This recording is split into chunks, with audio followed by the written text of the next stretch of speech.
Le monde d'après, en fait, c'est les générations de maintenant. C'est pas le après-Covid et tout ça, on voit bien qu'on s'est planté là-dessus. Donc le monde d'après, c'est les générations futures.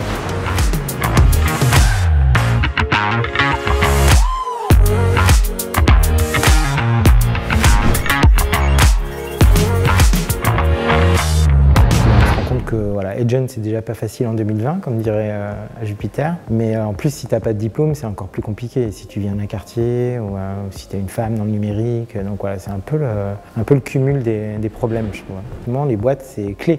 Parce que nous, on ne forme pas pour former. Tu vois. Il faut qu'ils trouvent des jobs. Et donc, les boîtes, il faut qu'elles jouent le jeu. Quand tout va bien, elles jouent bien le jeu. Quand c'est un peu la crise, elles jouent moins le jeu. Et elles jouent moins le jeu, notamment sur la partie diplôme. C'est très compliqué de passer les barrières des RH quand les gens n'ont pas le bac ou qu'ils ont des profils un peu, on va dire, atypiques. Et donc nous, on a beaucoup de mal sur les dernières promotions. On a entre 150 et 300 personnes qui n'ont pas d'alternance. C'est énorme et c'est toujours les mêmes. C'est-à-dire c'est des gens peu ou pas qualifiés parce qu'ils sont en concurrence avec des gens plus seniors, plus expérimentés, plus diplômés, qui eux-mêmes déjà sont au chômage. Donc effectivement, c'est un peu les derniers de cordée, quoi. Le terrain de jeu exceptionnel de l'intergénérationnel à visée de compétences, c'est l'alternance, c'est le tutorat. Et ça peut faire des choses, ça fait des étincelles, parce qu'en fait, là aussi, c'est pas que dans un sens.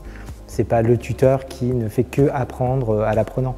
En fait, l'apprenti, il apprend aussi des choses au tuteur, il arrive aussi avec ses compétences, avec sa génération, avec son approche.